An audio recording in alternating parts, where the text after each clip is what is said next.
মাঝখানে যে হাজিদের একজনের ইন্তেকাল হয়ে গেল, মরে গেছে হাজী সাহেব, তাকে রাস্তায় দাফন করে এবার তারা চলে যাবে। দাফন করার মতো সরো সামান তাদের কাছে নাই। জালালউদ্দিন সুয়ুতি লেখে, পাশে একটা মহল্লা আছে, মহল্লার বাড়িতে গেছে একটা কোদাল আনতে। কবর খুঁড়তে কোদাল লাগবো না? হ্যাঁ, স্যার হইছেন কে মিয়া? কবর খুঁড়তে কি লাগবে জোরে বলেন? কবর খনন করতে কোদাল লাগবে, তো কোদাল চাইতে মহল্লায় গেছে। যা দেখে এক মহিলা বাড়ির উঠানে কোদাল দিয়া ময়লা পরিষ্কার করে। যা বলে, বোন রে, আমরা বাইতুল্লাহর মুসাফির হাজিদের কাফেলা, আমাদের একজন সাথী হাজি মরে গেছে, ইন্তেকাল করেছে, তোমার এই কোদালটা কি আমাদের একটু দিবা? আমরা একটা কবর খনন করব, লাশ দাফন করব, হাজির লাশ। মহিলা বলে, দিতে পারি, শর্ত আছে, কোদাল বার দিয়ে যেতে হইব। ওই মরুভূমিতে যায় আমি কোদাল আনতে পারবো না, কাজ শেষ হয়ে গেলে আমার কোদালটা আমার বাড়ি দিয়ে যেতে হবে। কিন্তু আল্লাহর কাম আল্লাহ করে। কোদালটা আনছি, কোদাল দিয়া কবর খনন করেছে, লাশ কবরে নামাইছে। কিন্তু লাশ রাইখা যখন মানুষগুলা উপরে উঠে আসতেছে, ভুলে কোদালটাই কবরের ভিতরে রয়ে গেছে। কোদালের কথা স্মরণ নাই, ভুলে গেছে। উপরে উঠেছে, ওঠার পরে এবার কোদাল খুঁজে পায় না। কয় কোদাল কই? কয় এটাকে তো কবরে নামাইছিলি মাটি ঠিক করার জন্য, এটা মনে হয় ভিতরেই রয়ে গেছে। তাহলে একটা কাজ করো, কবরটাকে একটু বাঁশগুলা একটু সরাও, কাঠগুলা সরাও, ইটগুলা সরাও, কবর থেকে কোদালটা বাইর করো, মহিলার কাছে ফেরত দেওয়ার ওয়াদা। জালালউদ্দিন সুয়ুতি তাফসীরে জালালাইন যিনি লিখেছেন, জালালউদ্দিন সুয়ুতি, উনি লেখেন, এই কবর থেকে কোদাল উঠানোর জন্য কাঁচা ইটগুলা যখন সরাইছে, সরানোর পরে নিচের দিকে নজর করে তাকায় দেখে এই মাইয়িতের কবরের মাটি তারে চাপ দিয়া ধরছে, আর এই কোদালের সাথে তার হাত কারা যেন আগুনের রশি দিয়ে বাঁধা রাখছে। আযাব হইতেছে দেখে ভয়ে তাড়াতাড়ি বাঁশ ছেড়ে দিয়ে দূরে গিয়ে দাঁড়ায়ছে হাজী সাহেবরা। না না, কোদাল তো উঠানো যাবে না, এখানে তো আযাব হইতাছে। কবরটাকে কমপ্লিট করে হাজিরা চলে যাচ্ছে। যাওয়ার সময় পরামর্শ করে সব হাজি মিলা ওই মহিলার বাড়িতে গেছে। যা বলে, বোন রে, তোমার কোদালটা ফেরত দেওয়ার ওয়াদা করেছিলাম, ভুলে ওইটা কবরের ভেতরে রয়ে গেছে, কোনো কারণে ওইটাকে আমরা তুলতে পারছি না। তার 4 গুণ মূল্য, 5 গুণ মূল্য তোমাকে আমরা হাদিয়া দিয়ে যেতে চাই, আমাদের মাফ করে দিবা। মহিলাও ওজর বুঝতে পেরেছে, টাকা দিয়া চলে গেছে। হাজিরা হজ্জে বাইতুল্লাহ শেষ করে এই মরহুম যিনি তার বাড়িতে গেছে, বাড়িতে যায় তার বিবিরে বলে, এই বোন, কোনো কিছু গোপন কইর না, তোমার স্বামীকে লইয়া হজ্জে বাইতুল্লাহতে যাচ্ছিলাম, রাস্তায় তিনি মারা গেছে, কিন্তু তার কবরের এই হালত আমরা দেখে ভীত। বোন রে, তুমি কি তোমার স্বামীর কোনো দোষ জানো নাকি? মহিলাটা বলে, আরে এরকম তো হবেই, বহু বুঝাইছি স্বামীরে, জুলুম কইর না। নিজের বাণিজ্যিক পার্টনারকে নিজের হাতে হত্যা করে কোটি টাকার মালিক হয়ে পার্টনারের মেরে দেওয়া টাকা দিয়া হজে যাইতাছে, ওর কবরে আযাব হইব না, কার কবরে আযাব হইব? জালালউদ্দিন সুয়ুতি বলে, যারা দুনিয়াকে চিনেছ, আখেরাত চিনো নাই, তাদের শুধু আখেরাত বুঝার জন্য তোমরা মৌতের ইন্তজার করো। মৃত্যু তোমাদের ধরবে, আর তোমরা আখেরাত বুঝবে, তোমরা কবর বুঝবে, তোমরা হাসর বুঝবে। আর এক বাণিজ্যিক কাফেলা রওনা করেছে হজ্জে বাইতুল্লাহতে যাওয়ার জন্য। সেম কাহিনী ঘটেছে, একজনের ইন্তেকাল হয়েছে। ইমাম বাইহাকি রহমাতুল্লাহ আলাইহি শুআবুল ঈমানের ভিতরে এনেছেন, ইমাম বাইহাকি শুআবুল ঈমানের ভিতরে আনছেন।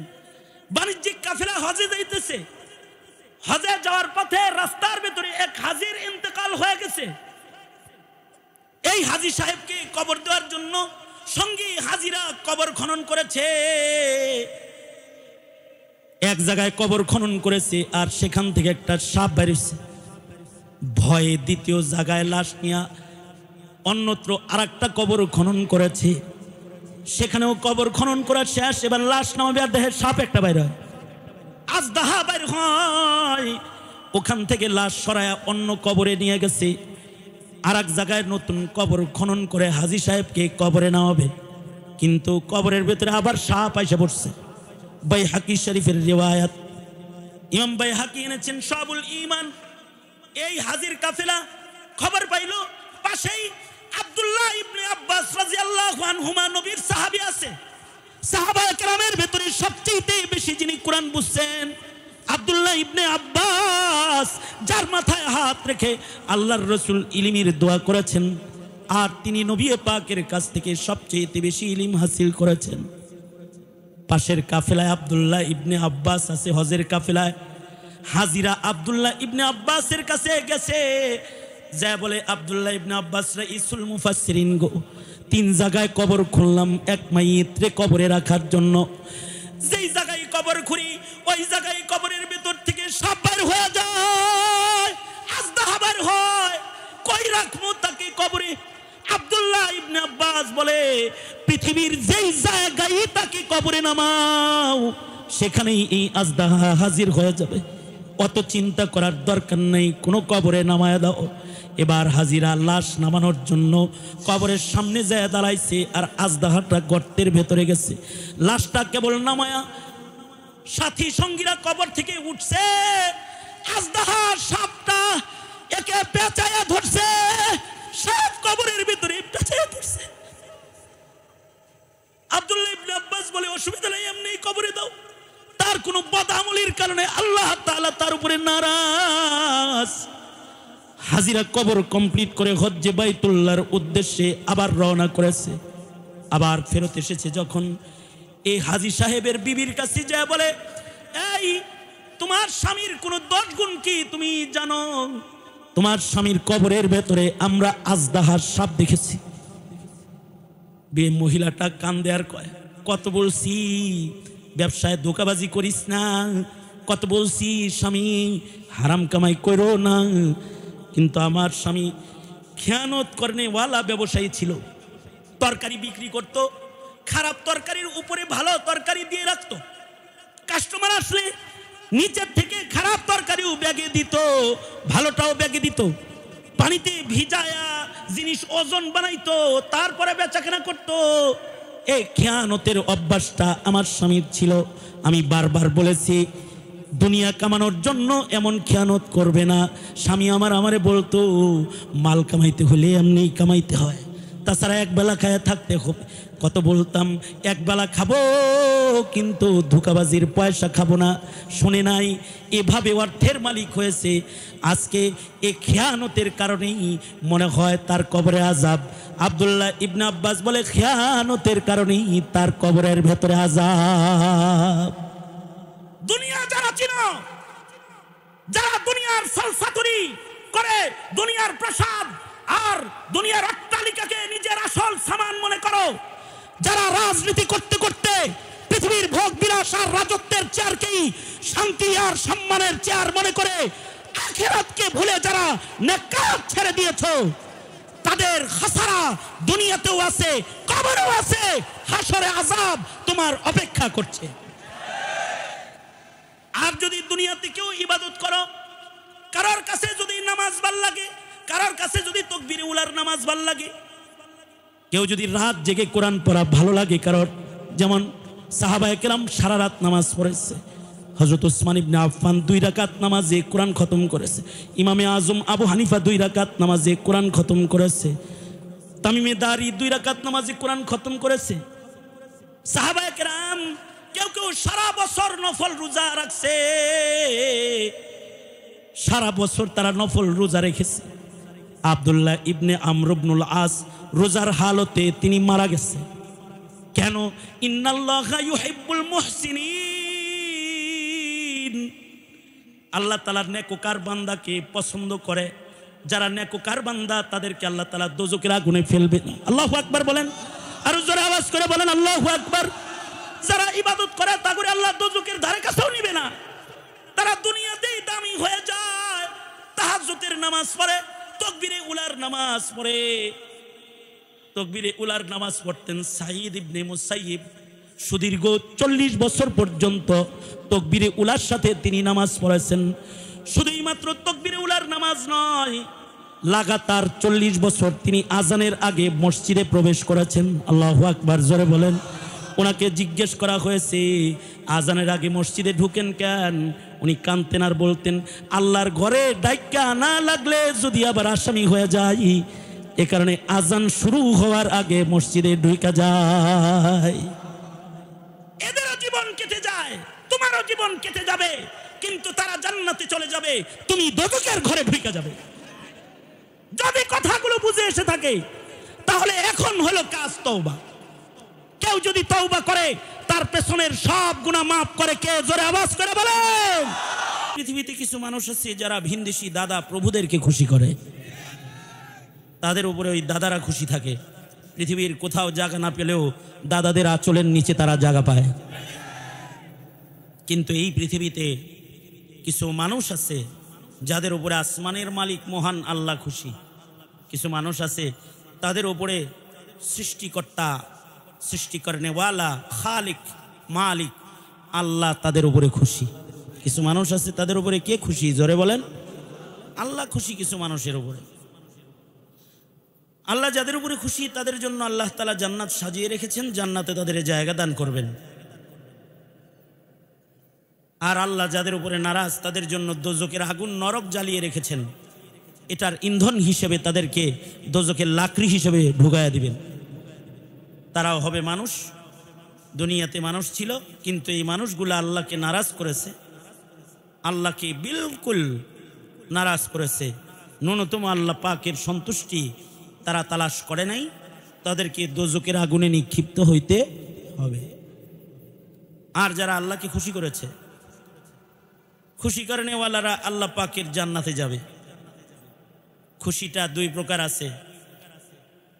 কিছু সন্তানের উপরে পিতামাতা বেশি খুশি থাকে, আর কিছু সন্তানের উপরে সন্তান যেহেতু এ কারণে ঘরের থেকে ধাক্কা দিয়ে বাইর করে দিতে পারে না, গণনা করে কিন্তু সন্তুষ্ট না। মুমিনদের ভেতরে কিছু মুমিনকে তাদের ওয়াহদানিয়তের বিশ্বাস আর কালিমা বিশ্বাসের কারণে আল্লাহ তাআলা বান্দা হিসেবে তাদেরকেও গণনা করে, কিন্তু আল্লাহ তাআলা তাদের উপরে খুশি না। ওই অবাধ্য সন্তানের মতন যারা পিতামাতার ঔরসে জন্মেছে, ঘরে বসবাস করে, কিন্তু মা বাবার ফরমাবরদার গোলাম তারা না, সন্তান তারা না, মা বাবার হুকুম মানে না। এ কারণে পিতামাতা তাদের উপরে সন্তান হিসেবে গণনা করলেও মা বাবা তাদের অসন্তুষ্টিকে কোনো না কোনোভাবে প্রকাশ করে। এই পৃথিবীতে কিছু মুমিনও এমন আছে যাদের আল্লাহ তাআলা ঈমানের কারণে আল্লাহর বান্দা ও গোলাম হিসেবে তাদের গণনা করে, কারণ তাদের কালিমা আছে, ঈমান তো আছে, এ কারণে তাদেরও বান্দা হিসেবে গণে। বাট তাদের উপরে মহান আল্লাহ কিনা খুশি না। বুঝেন নাই? কিনা জোরে বলেন। খুশি না আল্লাহ তাআলা। তাদেরকেও আল্লাহ তাআলা দোজখে দিবেন, তবে ঈমান থাকার কারণে তাদের দোজখটা চিরস্থায়ী দোজখ না, তাদের দোজখটা হবে দোজখের প্রথম অংশের, যে জাহান্নামের প্রথম অংশ, যেটা যেখানে মুমিনে আসি গুনাহগার বান্দাকে আল্লাহ তাআলা তার গুনাহের ময়লা আবর্জনা সাফ করার জন্য, তাজকিয়াতান, তাকে পুত পবিত্র করার জন্য আল্লাহ তাআলা একটি সাজা দোজখের ভেতরে বান্দাকে দান করবেন। সেই দোজখে তাদের আল্লাহ তাআলা ফেলবেন, মগার ঈমানের কারণে। মা বাপ যেমন সন্তানে হওয়ার কারণে ভালোবাসায় পড়ে অপরাধী সন্তানকেও ঘরে তুলে আনে, তারা দেয়, আবার খুঁজে মুজে লয়ে আহে। কিসের লেগা? মোহাব্বতের কারণে। সন্তান যে, তা আল্লাহ তাআলা তাড়িয়ে দিবেন বটে, দোজখে ফেলবেন তাদের, কিন্তু আল্লাহ তাআলা তাদের ঈমানের কারণে তাদেরকে আল্লাহ তাআলা খুঁজে মুজে আবার জান্নাতে ঢুকাইবেন। তবে বড় জান্নাত দিবেন না, তাদেরকে ছোট জান্নাত দিবেন, ফেরদাউস দিবেন না, আরও নিচের জান্নাত দিবেন। কিন্তু যাকে সর্বনিম্ন জান্নাতটাও দিবেন, আল্লাহর রসুল আমাদেরকে খবর দিয়েছেন আল্লাহ পাকের সেই দানটা কত বড় হবে বান্দার জন্য। আল্লাহর রসুল বলেন সর্বনিম্ন মুমিনের জান্নাত হবে এই পৃথিবীর 10 পৃথিবীর সমান। কিন্তু এইটা পাওয়ার জন্য, আল্লাহ পাকের এই জান্নাতে যাওয়ার জন্য কিছু না থাকলেও তার ঈমান লাগবে। কি লাগবে? জোরে বলেন, জোরে বলেন, কি লাগবে? ঈমান লাগবে। কিন্তু যদি সে তার ঈমানকে ইহুদ নাসারার কাছে বেচে থাকে, তাইলে সে নিচের দিকে চলে যাবে। কারণ দোজকের 7 স্তর, এর প্রথম স্তরে থাকবে গুনাহগার মুমিন, আর 2 নম্বর আর 3 নম্বর স্তরে থাকবে ইহুদ নাসারা, চতুর্থ নম্বর দোজকের 4 নম্বর স্তরে থাকবে সাবেঈ, সূর্য পূজারী, তারকা পূজারী, চন্দ্র পূজারী। আর দোজকের 5ম স্তরে থাকবে মাজুসি, অগ্নি পূজক যারা, তারা যার কুফুর যত জঘন্য তার দোজক তত কঠিন, যার ভেতরে কুফুর যত বেশি,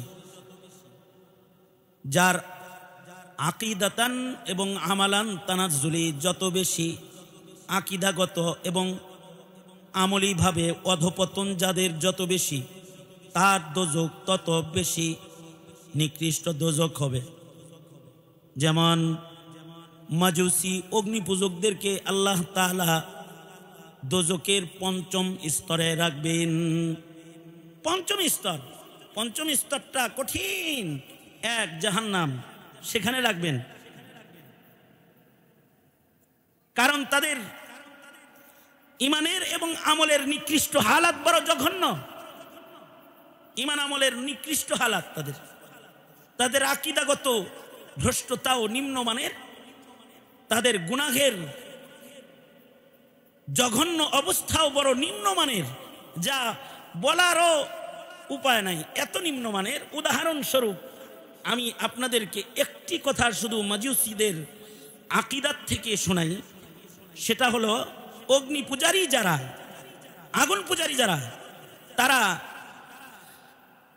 মা আর সন্তানের মাঝে বিবাহ সম্পর্ক স্থাপনকারী। নাউজুবিল্লাহ, আরো আস্তে করে বলেন নাউজুবিল্লাহ। অগ্নি পূজারীরা মা সন্তানের মাঝখানে বৈবাহিক বন্ধন স্থাপনকারী নিকৃষ্ট কুফরি মতবাদ। ওদের ধর্মে নিয়ম হইল, স্বামী স্ত্রী যদি বিয়ে হয়, স্বামী স্ত্রী বিয়ে হওয়ার পরে পয়লা সন্তান যদি মেয়ে হয়, তাহলে বিবাহটা টিকা যায়। আর যদি স্বামী স্ত্রীর বিবাহের পরে যদি প্রথম সন্তান ছেলে হয়, কারণ বাংলাদেশে অগ্নি পূজারীদেরও আগমন ঘটেছে, শিখা চিরন্তন শিখা অনির্বাণ বানিয়ে এদেশের মানুষকে অগ্নি পূজক বানানোর মেহনত একটি জালেম চক্র ইতিপূর্বে থেকেই করে আসছে। আগুন পূজারী যারা, তাদের আকীদা বড় জঘন্য। তাদের আকীদা হলো, তাদের পয়লা সন্তান যদি ছেলে হয় তাইলে বিয়া ভাঙ্গা যায়, আর প্রথম সন্তান যদি মেয়ে হয় তাইলে তাদের বিবাহ অটুট রয়, আর প্রথম সন্তান যদি ছেলে হয় তাইলে বিয়াটা ভাঙ্গা যায়।